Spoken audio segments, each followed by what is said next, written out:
akitumwa hapunguzi. Nikutana na malaika,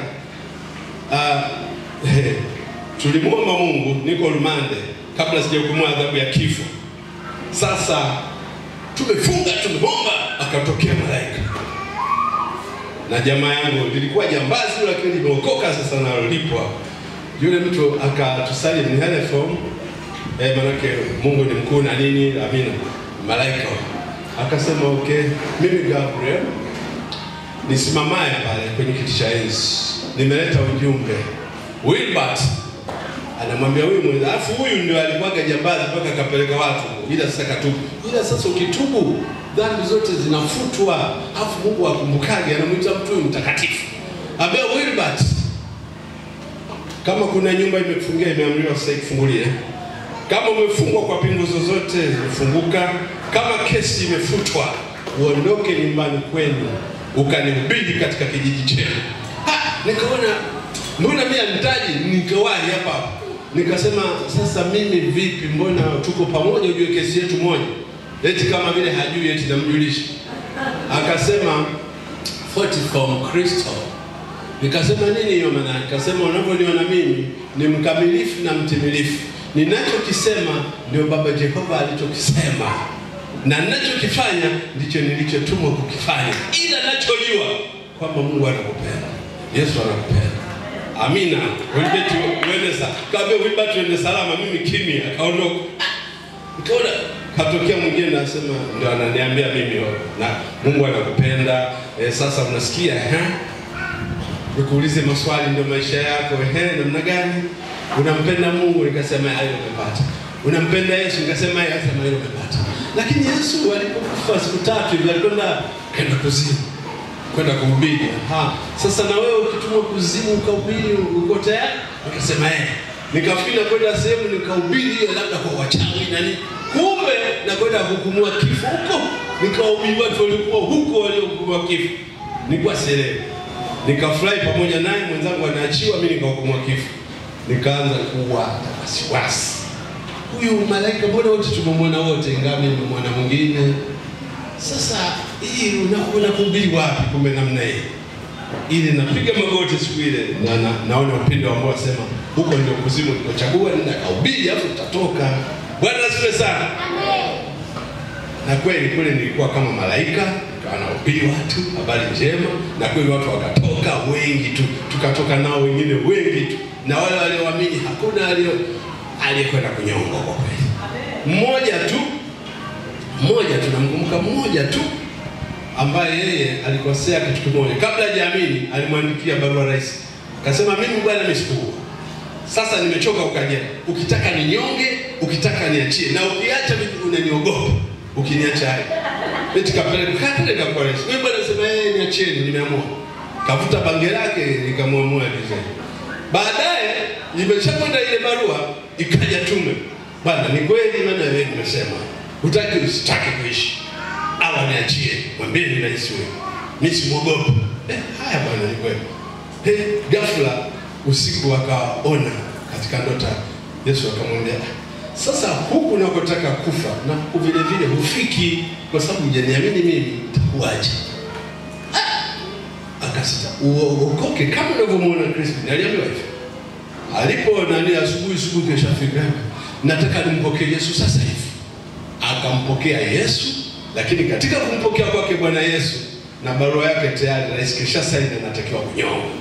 Hiyo ndio ikawa sasa ndio anatuaga, asubuhi anatuaga. Na yeye aliomba kwamba kiti cha mwana mwisho kabla ataka kuniona mimi ili tuagane. Na kweli nilikuwa unafika mkono kama anasema tumishi na kwenda kuwasubiri huko. Na nyinyi mkazane kwa sababu mimi nitakwenda mbinguni na nimeona napokewa na Yesu usiku huu. Kwa hiyo jamani, mdumu kabisa katika Yesu. Anasema hivyo katika chumba wengine mkojo unatoka wenyewe. Wewe nataka nikwambie, mkojo ulikuwa unatoka wenyewe. Mtu unamwambia asante huko mkojo unatoka. Sio kitu cha mchezo. Kuna watu wanapitia magumu kuliko unafikiri wewe, lakini Yesu kaenda kuokoa. Yesu anakwenda kukawatoa. Wewe lipi lilikuwa gumu ambalo Yesu atakutoa Bwana? Wewe dumu tu uwe kama malaika. Yaani upende kutenda kila lililo jema kwa ajili ya utukufu wa Mungu. kutokea kwa ajili yako. Utaona Mungu akifanya kwa ajili yako. Tafuta kuyafanya mapenzi ya Mungu. Malaika anayafanya mapenzi ya Mungu tu. Sio kama kumpenda Mungu maana yake hakuna raha, sio kweli.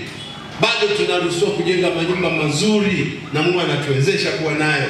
Bado anatuwezesha kutembea katika magari mazuri na Mungu anatuwezesha.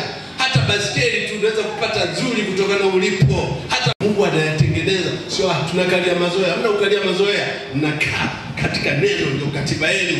Bwana asifiwe sana. Hiyo jinsi ya kumpenda Mungu. Tuko safari ya kwenda mbinguni. Tuko safarini. Haya mengine tunapita nayo, lakini tunaondoka zetu mbinguni, kwenye maisha ya milele, kwenye jiji la dhahabu. Halafu kizuri zaidi, kabla ya hapo tumeambiwa kuna miaka 1000 ya kuishi duniani hapa, na ile ni mstari la Eden linarudi. Tunaishi maisha mazuri, halafu maisha matamu ya raha. Hamna sijui fisadi wala hamna kitu chochote. Tunaishi vizuri na kwa upendo. Hamna hatumwi wala hatufanyi chochote. Then jiji la Jerusalem mpya tunaingia. Yani raha. Halafu kumpenda Mungu, na pia kuna muziki, tuna muziki yetu, tunacheza dance. Sasa hii ni mwanzo, lakini nakwambia malaika wanavyoimba. Ndugu yangu, wewe umuombe tu Mungu wetu, mimi naomba nione malaika wanaimbaje. Usikie wimbo wa malaika tu mmoja, utashangaa. Bwana asifiwe sana. Nyimbo jamani, malaika wanaimba. Vyombo vinavyopigwa sijui ni vyombo gani vinavyochanganywa. Hapa anapigaga magitaa, aluminium nini. Kule yako magitaa ambayo yana nyuzi za yakuti, zinatoaga sauti nyingine ambayo huku hakuna. Kama zingeuza huku labda bilioni ngapi si gitaa moja. Unaona? Lakini wanaimba wale maalum, yani perfect, sauti zilizo perfect. Malaika akikuimbia sauti yake inavyochuja, si akipanda juu ufiki kule anakofika yeye. Yani mmoja anaweza kuimba sauti 7 kwa zaina tofauti. Yuko peke yake anaweza kuzichange peke yake. Mimi nilisikia nikashangaa. Nikaona kweli yuko Mungu wa ajabu. Bwana asifiwe sana. Yeah, I saw it. Nimeona kabisa. Tena nimeona nikiwa gerezani. Nimekaa ninalala saa 3 hivi. Nikaona kuna upepo unaingia, tunapiga mlangoni mpaka ndani. Nikafikiri na wenzangu wote wanasikia. Afu nikasikia kama ndege inashusha. Nikaona ndege inataka kutuaje ndani ya gereza. Nikafikiri wote tunasikia. Ghafla ikazimika. Nikaona siko tena katika dunia, lakini nikaona kuna ofisi. Hiyo nyumba ni nzuri, sijapata kuona, ya dhahabu. Ukitazama hivi inaendaga hivyo, lakini nikaona ngoja nipande ngazi hizi. Ngazi ile zinabunia vizuri. Sasa kila nikipanda nikirudi hivi, nashuka chini naona sinipande hapa, mbona singii kwenye vyumba? Nikamwona mtu mmoja mzuri, kavaa vizuri lakini anang'aa kama mtoto. Akasema, kuna watu wanapenda kuingia nyumba hii ya Yesu, lakini hawatumii jina la Yesu kuingia. Nikaona nimeshasikia. Nikasema katika jina la Yesu, nikaona nikaingia.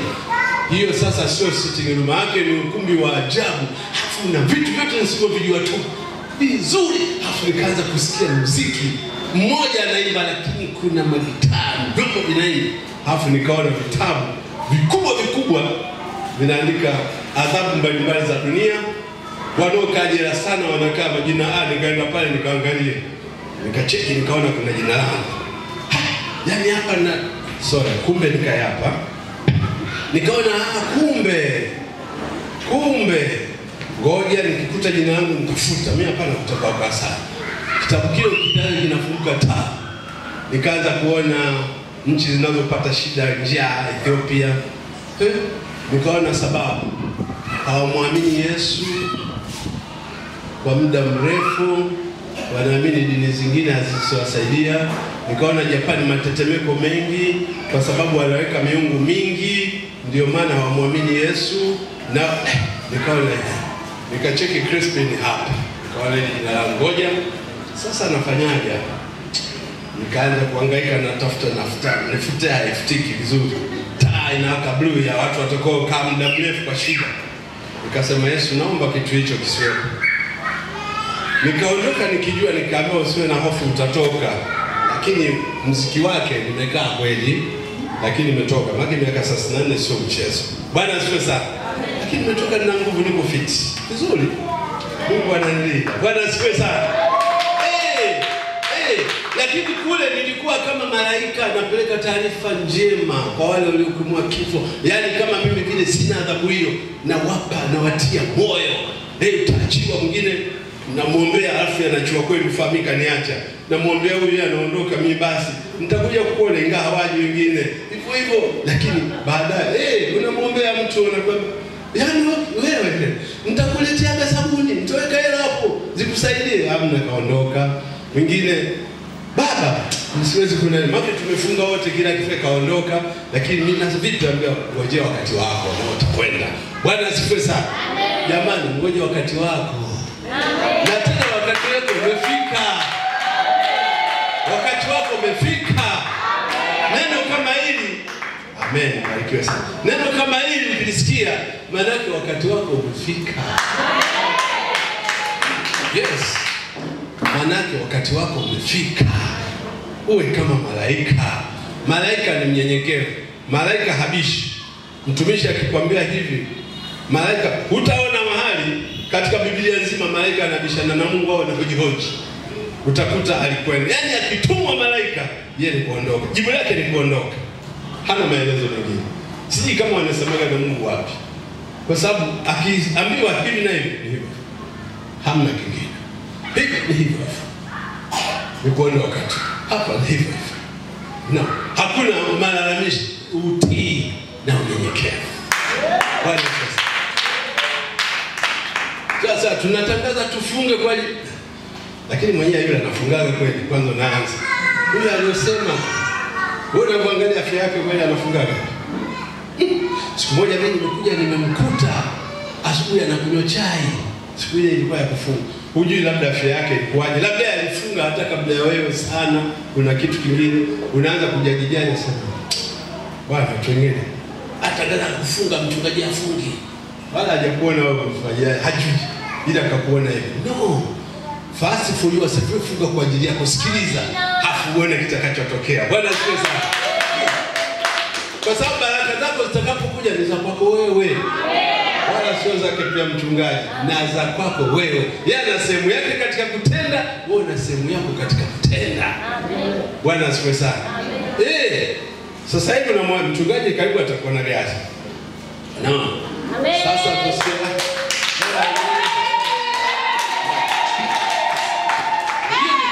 Ni kweli, nimeona ni kweli. Naam. Sasa pale inakuwaje? No, umeambiwa wewe utatoa sadaka, hiyo ni na utapata. Na yeye vile ana jinsi ya kutoa ili apate. Unaona? Kila mmoja ana haki yake katika kutoa. Unaona? Ndio hivyo ilivyo. Kwa sababu yeye anatakiwa hata yule shida, mambo yamezidi, kodi kafukuzwa kila kitu. Akija kwake asimwambie utajua vyovyote. Kaa hapa tule wote. Ndivyo kweli. Sasa ile nani anahudumia? Ndivyo inavyokuwa. Wewe fanya kwa wakati wako, uone Mungu atakavyofanya. Kuwa kama malaika. Fanya unachoambiwa, tafuta mapenzi ya Mungu, endelea kufanya, utaona Mungu anafanya.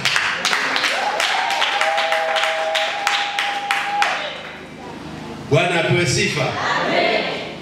Kwa hiyo napenda ujue sana kwamba tuna kazi sana ili uwe kama malaika. Na ni rahisi tu, upendo. Inatakiwa upendo. Angalia wale malaika walioambiwa lazima wakateketeze Sodoma. Wale wakapita kwa Ibrahimu. Walipopita kwa Ibrahimu, katika Ibrahimu alipowaona watu kwanza kawakaribisha wale vizuri na kadhalika, afu Mungu akazungumza na malaika wale. Akasema hivi tumfiche. Mungu akasema hivi nimfiche hata. Hata marafiki wao kafanya vizuri tu. Malaika kaanza kuzungumza naye. Kwanza Sara atakuwa na mtoto, usikia? Mwakani tu. Sara kacheka huko nyuma. Lakini mbona unacheka? Alikuwa hivi yeye akachekea huko, sicheki. Hapana, umecheka. Lakini jambo gani gumu kwa Mungu kwa wakati wake asiweza? Yaani na malaika anatoa taarifa je, kuna jambo gani gumu ambalo Mungu hawezi? Yaani malaika mwenyewe anajua kwamba Mungu anaweza kila kitu. Bwana asifiwe sana. Kila kitu anaweza. Kama kumrudisha mtu aliyokufa anaweza. Unaona?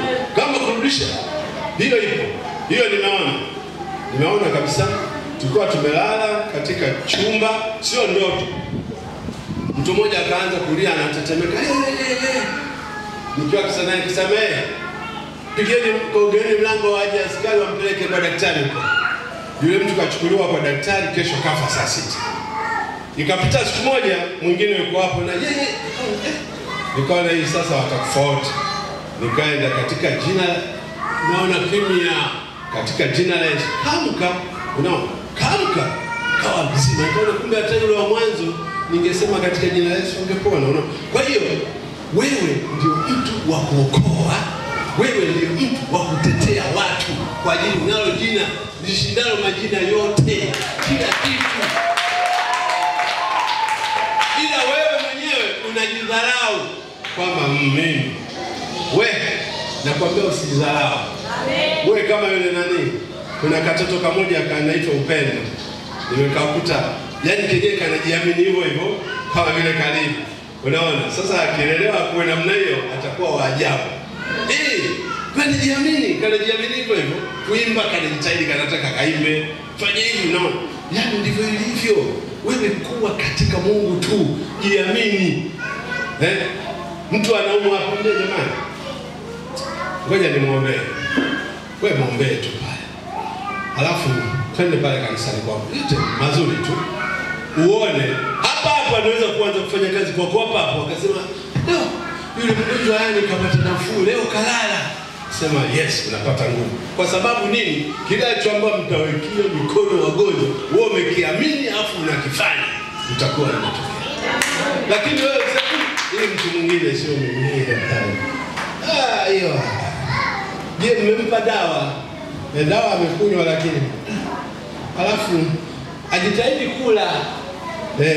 Akula chakula kipo sawa. Basi pole sawa.